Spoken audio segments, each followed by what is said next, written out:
Hoje, nessa manhã, nós damos início a uma série chamada Aos Amigos do Reino, uma carta de amizade. A gente vai conversar sobre uma carta específica das Escrituras.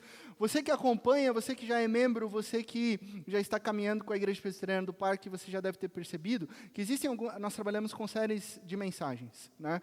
Existem algumas séries que elas são temáticas.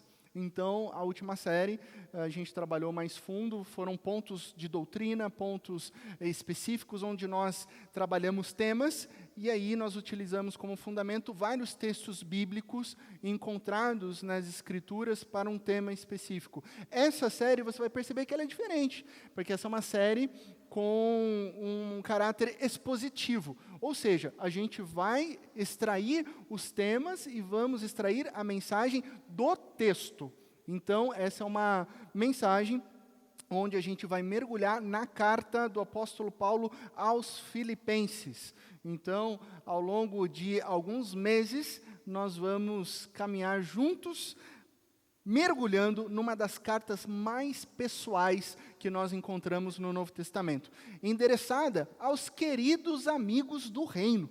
Essa carta contém princípios e valores de uma amizade profunda, e nela a gente vai descobrir, nessa carta de amizade, os princípios de uma amizade fortalecida no amor de Cristo Jesus. A amizade com Cristo Jesus nos leva a sermos amigos uns dos outros. E que essa amizade profunda e verdadeira, ela gera alegria. Esse é um dos temas também dessa carta. Ela é conhecida também como a carta da graça, a carta da alegria, justamente porque a amizade verdadeira, ela conduz à alegria. Então, vamos lá, meus amigos e minhas amigas. Abra sua Bíblia ou ligue o seu dispositivo eletrônico que contém o texto de Filipenses capítulo 1, verso 1 ao verso 11, ou também acompanhe conosco a leitura do texto que será projetada. Filipenses capítulo 1, do verso 1 ao verso 11. Hoje nós refletiremos sobre essa perícope. Filipenses capítulo 1, verso 1 ao verso 11. Paulo e Timóteo, servos de Cristo Jesus, a todos os santos em Cristo Jesus que estão em Filipos, com os bispos e diáconos. A vocês, graça e paz da parte de Deus, nosso Pai, e do Senhor Jesus Cristo. Agradeço a meu Deus toda vez que me lembro de vocês, e em todas as minhas orações em favor de vocês, sempre oro com alegria, por causa da cooperação que vocês têm dado ao Evangelho, desde o primeiro dia até agora. Eu estou convencido de que aquele que começou a boa obra em vocês vai completá-la até o dia de Cristo Jesus. É justo que eu assim me sinta a respeito de todos vocês, uma vez que os tenho em meu coração, pois quer nas correntes que me prendem, quer defendendo e confirmando o Evangelho, todos vocês participam comigo da graça de Deus. Deus é minha testemunha de como tenho saudade de todos vocês, com a profunda afeição de Cristo Jesus. Esta é a minha oração, que o amor de vocês aumente cada vez mais em conhecimento e em toda percepção, para discernirem o que é melhor, a fim de serem puros e irrepreensíveis até o dia de Cristo, cheios do fruto da justiça, fruto que vem por meio de Jesus Cristo, para a glória e louvor de Deus. Até aí, feche seus olhos mais uma vez. Santo Eterno Deus, nós estamos diante agora da Tua Palavra, da qual nós declaramos que ela é viva, que ela é verdadeira, que ela é eficaz para conduzir, para exortar e para moldar os nossos corações. Portanto, Santo Espírito de Deus, nós pedimos, sopra sobre nós, para que tenhamos o discernimento sobre o valor da amizade enraizada no Senhor Jesus Cristo. Cristo Jesus, o nosso Mestre, nos ensina a sermos amigos e amigas, fundamentados no Teu amor, que nos faz um. Em Teu nome que nós oramos. Amém. Amém. Como esse é o primeiro encontro dessa série, antes de mais nada eu preciso te dar o contexto dessa carta, para a gente entender como que Paulo trabalha essa carta. Paulo está preso, muito provavelmente em Roma.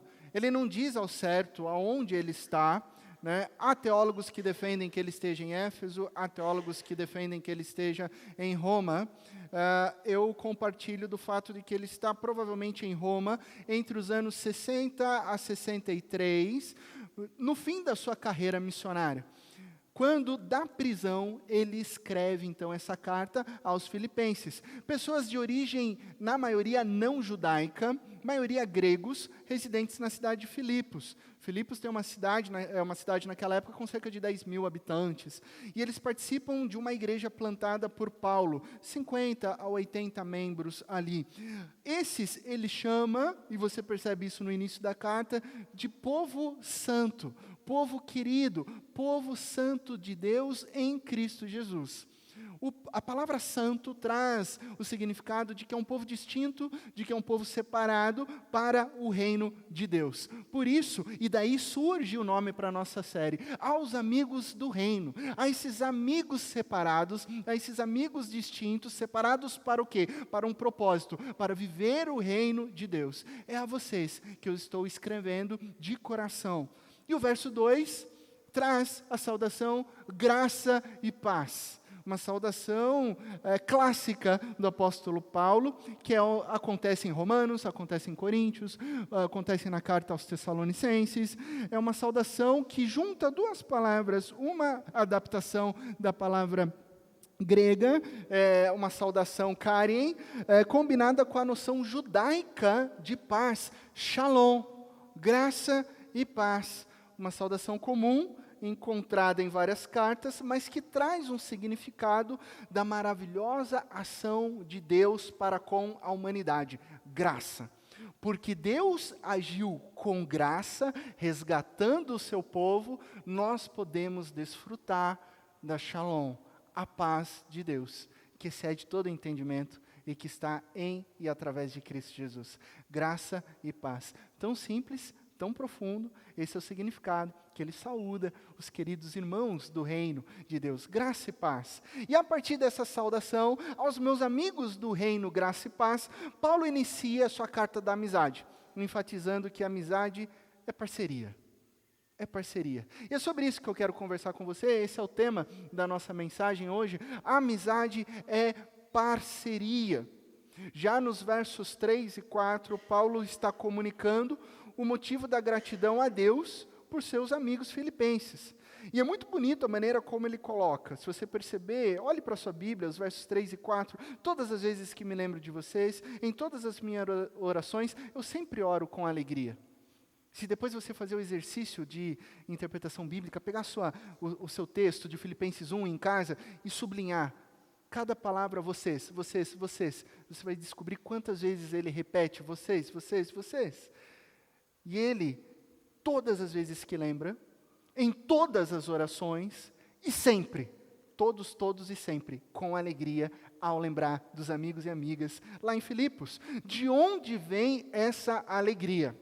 De onde vem esse sentimento de Paulo em relação aos seus amigos do reino? A resposta está no verso 5. Por causa da cooperação que vocês têm dado ao Evangelho desde o primeiro dia até agora. Há uma parceria no Evangelho. E por que eu estou utilizando essa palavra parceria? Porque a palavra grega para cooperação que surge no texto bíblico é koinonia. E koinonia pode significar comunhão, companheirismo. Koinonia é uma palavra até famosa na tradição cristã, já teve grupos que se chamaram koinonia, grupos musicais, que significa comunhão, significa amizade, companheirismo, uma associação próxima envolvendo interesses mútuos. De maneira simples, koinonia é você unir-se a alguém por causa de algo em comum. E isso é uma parceria. Você não consegue ser parceiro de alguém sem ter algo em comum. Você não consegue ser parceiro de alguém sem ter um objetivo em comum. Por isso existem parceiros de negócios, que têm algo em comum relacionado ao trabalho, existem parceiros do futebol que têm em comum um momento de lazer, existem parceiros da academia, pessoal que vai para a academia juntos e fala sobre academia, fala sobre exercícios físicos, fala sobre a alimentação, tudo tem um ponto em comum na parceria. Não sei se vocês já pararam para pensar em como os relacionamentos de amizade são construídos, né? E eles são construídos por pontos em comum. E como as pessoas se apegam e desenvolvem sentimentos profundos de afeição a partir de associações. Esses dias, eu jogo futebol de segunda-feira à noite, né, onde, além de jogar futebol, eu ministro aulas de dribles e habilidades. Então, se você quiser participar, você pode se inscrever, é gratuito, assim como o evangelho é, você pode aprender com o pastor a jogar bola. Mas o fato é que, brincadeira, gente, nem jogo tão bem assim. Na verdade, eu não jogo bem. Essa é a verdade. Mas no futebol de segunda-feira, tem um rapaz, um menino novo, adolescente, a gente joga com um pessoal mais velho, mas ele é adolescente e tal, e ele é todo extrovertido, cheio de alegria, ele conversa com todo mundo, é um rapaz joia. Aí segunda-feira ele chegou, ele já me viu de longe, né, e ele falou, e aí pastor, como é que vai essa grande família? Né? E eu achei legal o jeito que ele trouxe essa saudação, né? O futebol para ele é a grande família, a família do futebol. E aí, família? E ele falava para o pessoal, e aí, família? E aí, família? E a gente vai percebendo que é intencional em alguns ambientes de pontos em comum. Algumas academias de jiu-jitsu chamam essas academias de família, né? Essa é a família, daí tem o nome, né, do professor, tem o nome do mestre, família Grace e outras famílias, por aí vai. Tem a família do pedal. Não, porque a gente não é que a gente só pedala, a gente é uma grande família aqui, a gente compartilha a vida pedalando, conversa, fala sobre histórias, e realmente compartilham a vida, dificuldades, sonhos, esperanças, no meio de um pedal aí para cardeal. Ou motoclube. Né? Não sei se você já participou de algum motoclube, ou você conhece, né, o jeito que eles se relacionam como irmãos. Não, nós somos irmãos, nós estamos aqui nesse motoclube, conta comigo, nós somos parceiros inclusive em causas sociais, dentro dessas associações de motociclistas, porque eles estão em alguma causa, em um ponto comum, que começa com moto e depois já vira algo que tem um afeto, um sentimento. Tudo isso são exemplos simples de como as parcerias, elas trazem consigo um ponto em comum. O que Paulo está experimentando em Filipos é uma parceria no Evangelho de Cristo Jesus.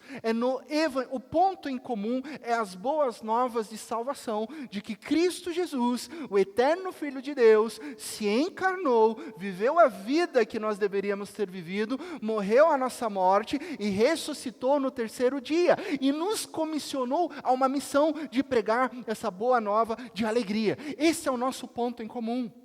E isso alegra o coração de Paulo, porque ele reconhece nos seus amigos que eles são parceiros no Evangelho. E o Evangelho de Cristo Jesus é maior do que qualquer outro ponto em comum nosso, seja do futebol, seja do encontro de motos, seja do trabalho, dos negócios. O Evangelho é o que nos une. Então, trata-se de uma união relacional na qual eles compartilham os benefícios da aliança com Cristo Jesus e também os sofrimentos, enquanto eles habitam em Cristo Jesus. Eles são parceiros. E esse é o ponto de estar em Cristo Jesus. Parceiros na alegria e também no sofrimento. Nos próximos capítulos a gente vai ver os aspectos do sofrimento de uma amizade. São parceiros que na mesma direção, estão na mesma causa, compartilham a vida, a morte e a ressurreição de Cristo Jesus. E por isso Paulo continua. Ele fala assim, olha, porque desde o primeiro dia, nessa parceria, eu estou convencido, versículo 6, de que aquele que começou a boa obra em vocês, vai completá-la até Cristo em Jesus. Porque vocês estão comigo desde o começo, eu tenho certeza de que aquele que começou a boa obra vai completar em todos vocês até o dia de Cristo Jesus.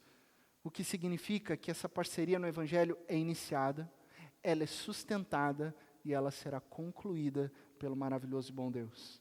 Tudo começa tudo é sustentado e tudo termina com Deus.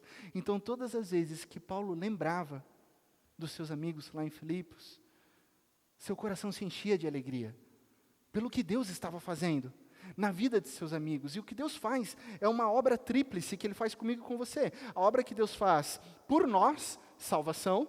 A obra que Deus faz em nós, santificação. E a obra que Deus realiza através de nós, que é o serviço, que é a missão.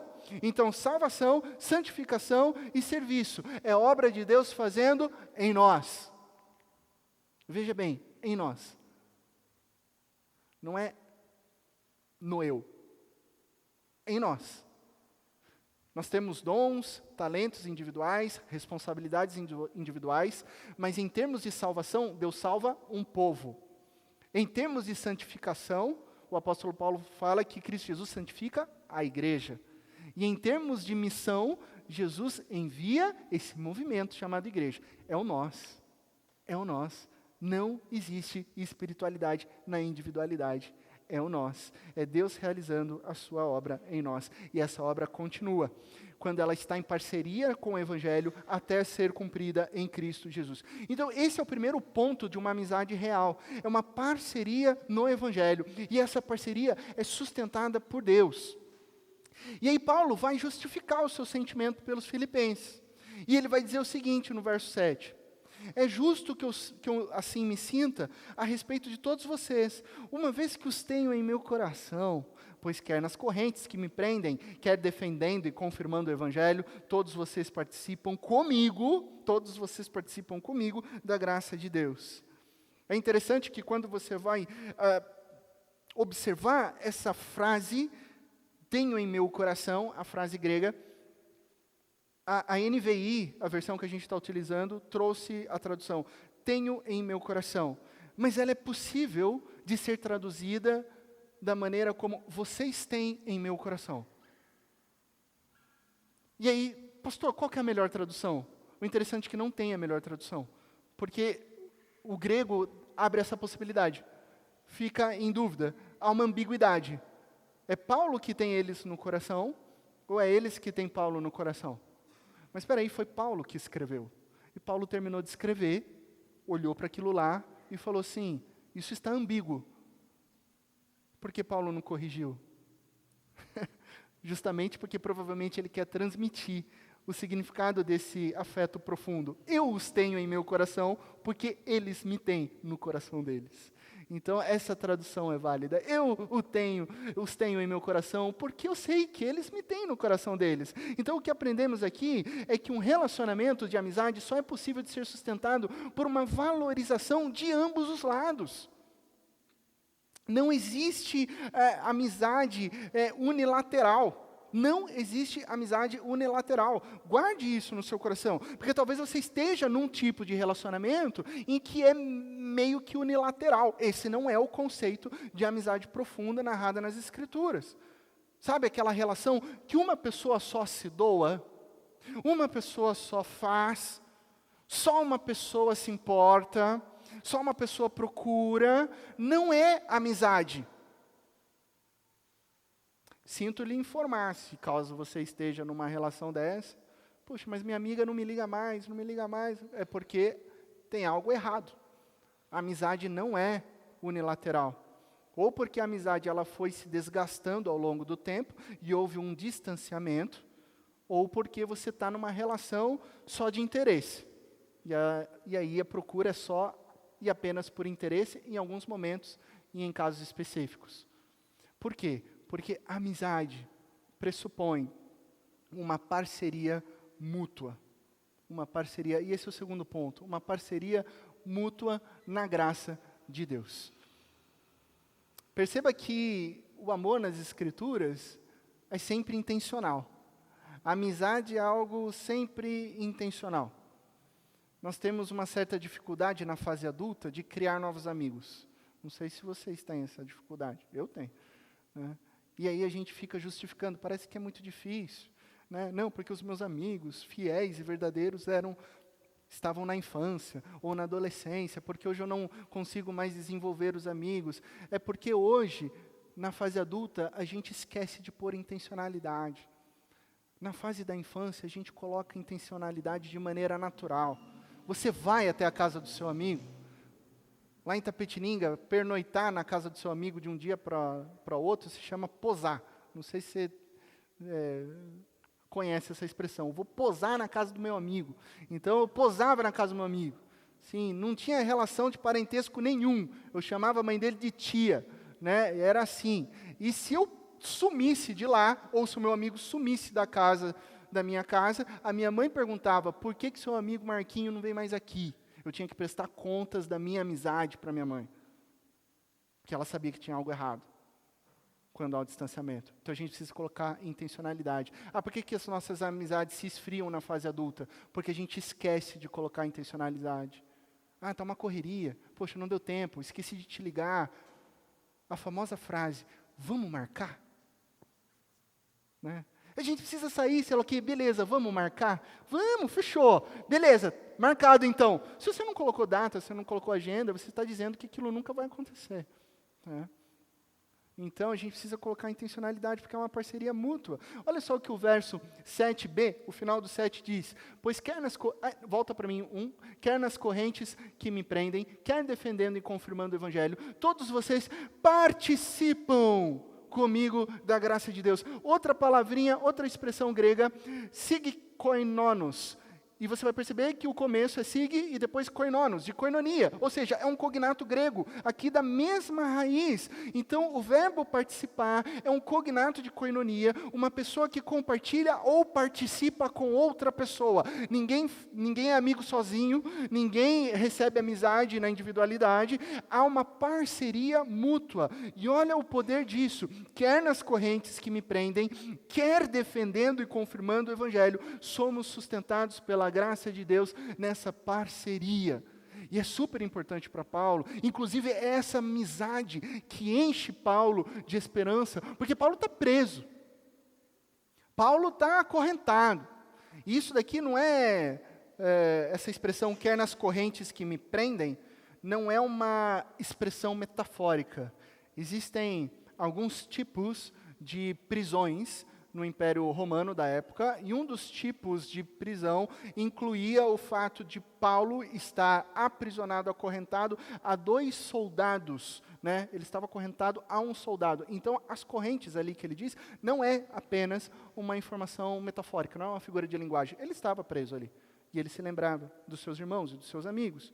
Então, essa amizade, essa parceria mútua, fundamentada na graça de Deus, é um cordão, sabe? É como um cordão trançado, uma trança de 3 pontas, uma trança de 3 fios, onde está você, o seu amigo e a graça de Deus. E quando você trança, ela é difícil de ser quebrada, ela é difícil de se arrebentar, ela é difícil de ser rompida pelas adversidades. Se você está sozinho, ela rompe, mas se ela está trançada, junto a um amigo, uma amiga, na graça de Deus, ela não rompe nas adversidades, ela suporta o sofrimento, ela suporta as tribulações, ela suporta temporadas difíceis. Por quê? Porque vocês estão numa parceria mútua na graça de Deus. Esse tipo de amizade resiste a tudo, porque são 2 parcerias, 2 pessoas no Evangelho, entrelaçadas pela graça de Deus. E se é mútua, o apóstolo Paulo, preso a quilômetros de distância de seus amigos, ele diz no versículo 8, olha só, Deus é minha testemunha de como tenho saudade de todos vocês, com a profunda afeição de Cristo Jesus. O meu coração dói de saudade, porque eu tenho um amor, eu tenho um sentimento, eu tenho uma afeição que não é superficial, mas ela é profunda, porque é o amor de Cristo Jesus que eu tenho por vocês. A distância não pode romper uma parceria fundamentada na graça de Deus. Paulo está nos ensinando que mais de 500 quilômetros de distância não podem destruir uma amizade. E ele não tinha WhatsApp, não tinha como mandar um e-mail, não tinha como sair das correntes que lhe prendiam. Ele só poderia escrever e torcer para que a carta chegasse lá e aguardar um retorno, uma mensagem, ansiando o momento que ele poderia rever os seus amigos, né? Então a distância não pode quebrar uma amizade. Só que a saudade existe. A saudade permanece. A saudade é um fato. A saudade existe porque a saudade é o sintoma de uma amizade verdadeira. A saudade é um sintoma, é um sentimento daquilo que você ama, daquilo que você sente falta. Então Paulo na prisão estava morrendo de saudades, mas jamais morrendo de solidão. Pois ainda que estivesse distante geograficamente, ele tinha os seus amigos no coração. Então ele morre de saudade, mas não morre de solidão. Ele sabe que ele não está sozinho. Ele sabe que tem parceiros com ele na graça de Deus. Isso é parceria mútua. Isso é amizade.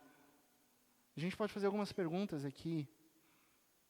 Nessa geração superficial que a gente vive, nessa geração do eu que a gente vive, nessa geração do entretenimento individual que a gente vive, quem nós temos em nossos corações? Quem você tem em seu coração? Que você morre de saudade, que você anseia por encontrar? Alguém que você divide a vida, alguém que participa com você da graça de Deus, onde vocês se tornam uma trança que é impossível de ser rompida. Quem são os seus parceiros no Evangelho? Seus amigos, as suas amigas no Evangelho? Ah, pastor, mas fulano é isso. Ah, pastor, mas fulano é aquilo. Ah, pastor, mas eu já até tentei desenvolver uma amizade com aquela pessoa ali na igreja, mas ela também, mas ele também, mas a parceria é mútua, Paulo está falando. A parceria é recíproca. A pergunta não é para o outro, a pergunta é para você. Não é o outro, porque ele, porque ela, não. A pergunta é, o que você tem feito para se aproximar das pessoas? O que você tem feito para desenvolver amizades? O que você tem feito para você conhecer o coração de outra pessoa? Ah, pastor, mas isso me faz tirar da zona de conforto. Mas é claro, é claro, desenvolver amizade é você sair do seu eu para se encontrar no nós e ser fortalecido pelo amor de Cristo Jesus que é derramado sobre a comunidade, sobre a igreja. Esse é o nosso desafio, desenvolver e estabelecer amizades, desenvolver parcerias no Evangelho e de maneira mútua. Nós estamos numa cidade que é muito interessante, né? Essa igreja aqui, ela foi plantada pela igreja de Vinhedo, neta da igreja presbiteriana Chácara Primavera em Campinas, numa cidade específica, em Indaiatuba, que recebe pessoas de fora, que recebe pessoas que vêm a trabalho, que recebe pessoas que se aposentaram e conheceram essa cidade maravilhosa aqui, e é uma cidade incrível, e querem ter uma qualidade de vida, e vêm para cá. E aí, de repente, você é um dos forasteiros em Indaiatuba, né? E eu sei muito bem o que eu estou falando, porque eu não sou de Indaiatuba, eu sou um dos forasteiros, cheguei aqui, né? E aí você chega nessa igreja, e essa igreja aqui, essa comunidade presbiteriana chamada Igreja Presbiteriana do Parque, também é formada por várias pessoas que veio de outras cidades, vieram a trabalho e não se conheciam. E aí, de repente, tem pessoas que ficam até um pouco constrangidas num canto, elas querem fazer amizades, alguns rostos aqui, eu ainda não conheço, é a primeira vez que eu estou vendo alguns rostos aqui, né? E as pessoas, depois eu vou conversar. Pode ficar tranquilo, você que está aqui pela primeira vez, a gente não vai cantar aquela música e colocar você de pé, visitante, seja bem-vindo. Acalma teu coração, fica tranquilo. Mas eu quero, no final do culto, te cumprimentar e saber um pouco mais sobre você. E às vezes o que eu ouço é assim, pastor, eu estou chegando aqui nessa cidade, faz 2 meses, e obviamente eu vim de outro estado, eu vim de outra cidade, eu não tenho amigos aqui. E assim, como que eu faço para ter amigos aqui? Porque está meio difícil. E aí traz aquela impressão de que ninguém quer fazer amizade, né? Mas na verdade é que existem vários casais que chegaram nessa situação ao mesmo tempo e estão querendo fazer amizades. Então a gente precisa dar o nosso passo, o nosso primeiro passo. Sabe, às vezes você é um casal e de repente você é introvertido, mas o seu marido é mais extrovertido, ou o inverso. Alguém precisa ir, oi, tudo bem? Né? A gente conversar, a gente compartilhar, por isso que a gente tem um momento do café aqui embaixo, depois do culto, porque ele é parte do culto. né, onde a gente compartilha a vida, estabelece amizades. Então, nós vamos, né, nós precisamos desenvolver, nós temos essa responsabilidade de sair da nossa zona de conforto e criar elos, criar afetos, criar amigos e amigas que se tornem parceiros no Evangelho por uma jornada onde nós somos suportados uns pelos outros no amor de Cristo Jesus, suportados no sentido de suporte mesmo, de ter alguém com quem eu possa compartilhar a minha vida. Esse é o nosso desafio. Senão, de que forma que a gente vai desenvolver o amor? A gente não vai. Se koinonia é ter algo em comum, o que temos em comum é estarmos em Cristo Jesus. Como podemos ser igreja se nós não formos amigos uns dos outros?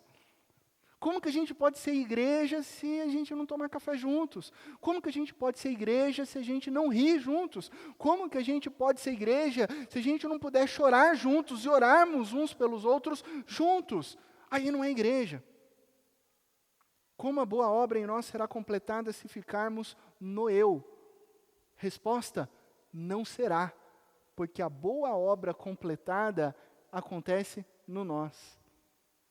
Em vocês, Paulo diz. Paulo nos dá um importante incentivo para desenvolvermos essas amizades profundas, para a gente sair da nossa zona de conforto. Olha só o que ele diz no verso 9 e 10. Esta é a minha oração. Então, olha só, tem uma oração agora de Paulo. Ele já falou que koinonia e sig koinonos é parceria e parceria mútua.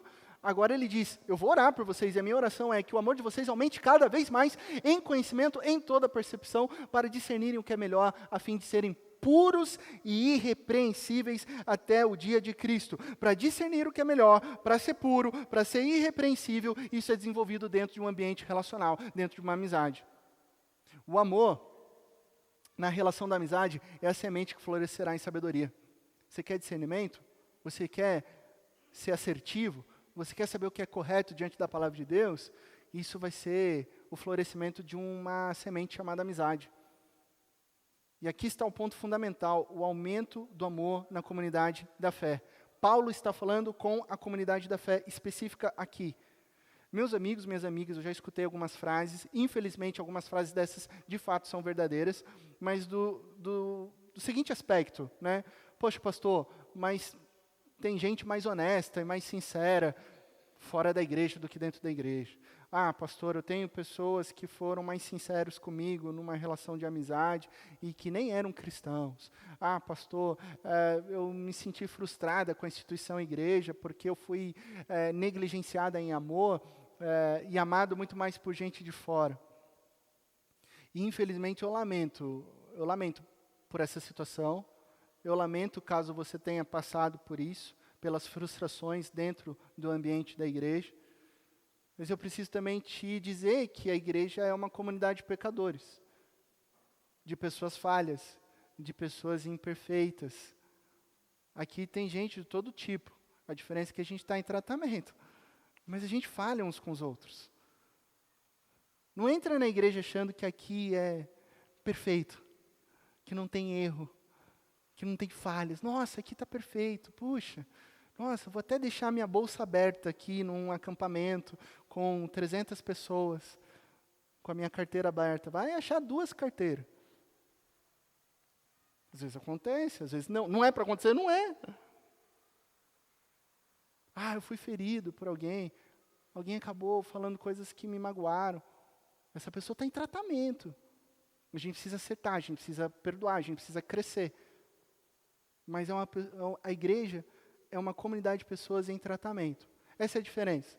Eu sou pecador, as pessoas que estão lá são pecadores. A diferença é, eu estou seguindo os passos de Cristo Jesus junto com vocês. Nós estamos nos tornando mais parecidos com Cristo Jesus. Nós nos perdoamos, nós nos suportamos, nós nos amamos, nós aprendemos, nós nos arrependemos e nós nos tornamos cada vez mais semelhantes a Cristo Jesus.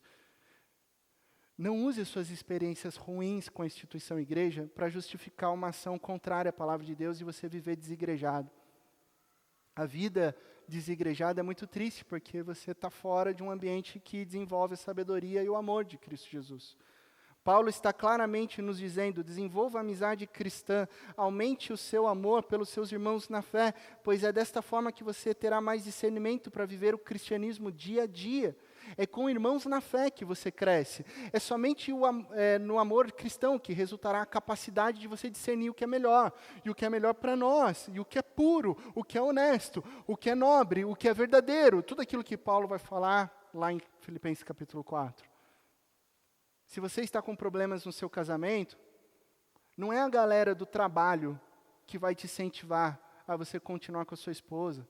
Não são eles. Talvez eles deem outros conselhos. Termina logo, você é jovem, reconstrói sua vida, esquece esse negócio de casamento. São seus amigos cristãos que vão te trazer uma palavra de esperança, de perdão e de restauração. Se você está numa situação na sua empresa, onde você está numa situação delicada entre fazer o que é correto e o que dá lucro, não é o pessoal do futebol que vai te dar a boa dica sobre ética. Talvez eles vão dar uma dica totalmente corrupta para você. O melhor discernimento ético está dentro da amizade cristã, fundamentada na palavra de Deus. Porque nós estamos fundamentados na palavra de Deus. Então é uma questão assim de lógica para a mente paulina.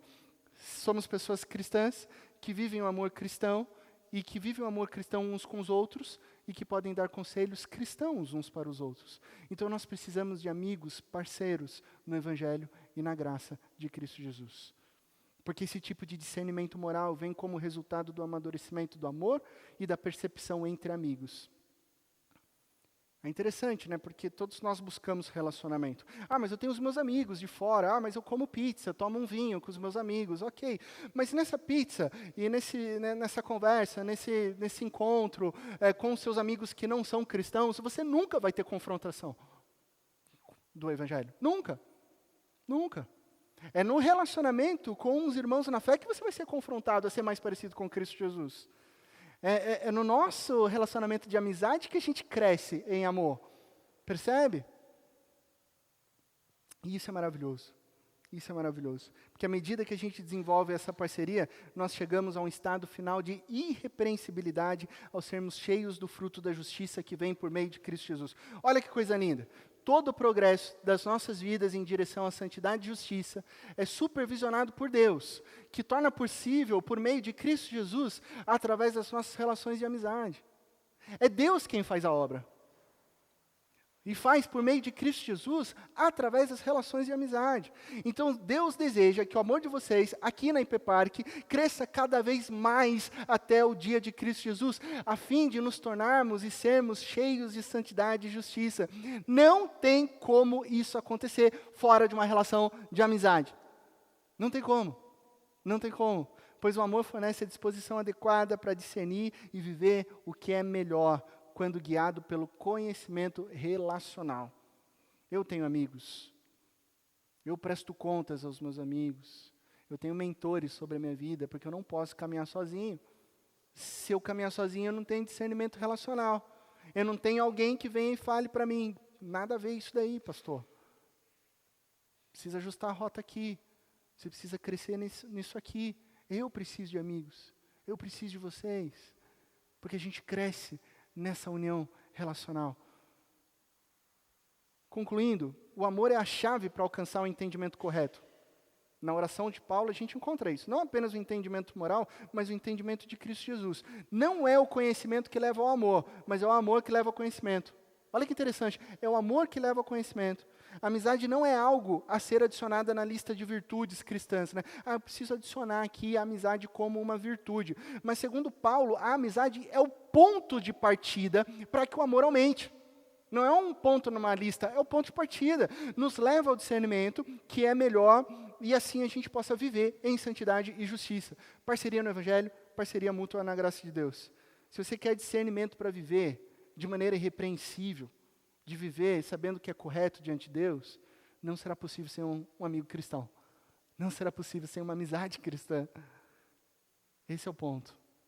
Nós precisamos de amigos e de amigas. E como é bom desfrutar de uma amizade onde a gente percebe que o amor de Cristo Jesus aumenta, onde nós nos tornamos cada vez mais íntimos, onde a nossa vida já não é concebida sem eu compartilhar uma grande vitória para os meus amigos e sem ligar para eles, me reunir com eles, orar e chorar com eles quando eu estou passando por um sofrimento, porque eu tenho eles como profunda afeição e crescemos juntos no amor de Cristo Jesus. Nós precisamos de amigos e amigas cristãos, que o nosso amor aumente cada vez mais para a glória de Cristo Jesus, o nosso Senhor. Porque é assim que Paulo termina com a sua oração. É Deus quem começa a boa obra, é Deus que termina a sua boa obra, e é para o louvor e para a glória de Deus que existem as nossas amizades, que nos fazem crescer em amor. Amém? Lição prática de vida. 2 aplicações para a gente desenvolver amizades. A primeira, não dicotomize santidade e amor. O que eu estou querendo dizer com isso? Não divida santidade de um lado e amor do outro lado como se fossem coisas separadas. Sabe, quando pessoas começam a fazer isso ao extremo, elas começam a pensar em santidade como abstinência comportamental. Né? Eu não posso fazer tal coisa, eu não devo falar tal coisa, eu não devo estabelecer relacionamentos com tal pessoa. Isso destrói relacionamentos. Vou dar alguns exemplos. Mas eu não vou ser amigo daquele casal lá da igreja lá, porque, nossa, fiquei sabendo que eles tomam um vinho sábado à noite. Eu não consigo me relacionar com aquela pessoa que, onde já se viu, foi no show do Lenine ontem à noite. Não, onde já se viu? Olha, que coisa grave, né? Então eu não posso me relacionar com essa pessoa. E aí vai se criando uma lista do que os cristãos são proibidos de fazer. E essa lista inventada, fora da Bíblia, né? E aí começa a colocar o que pode, o que não pode, além do que a Bíblia não diz, né? Além do que a Bíblia não está dizendo, e muitas vezes em oposição à Bíblia. Então isso não é santidade.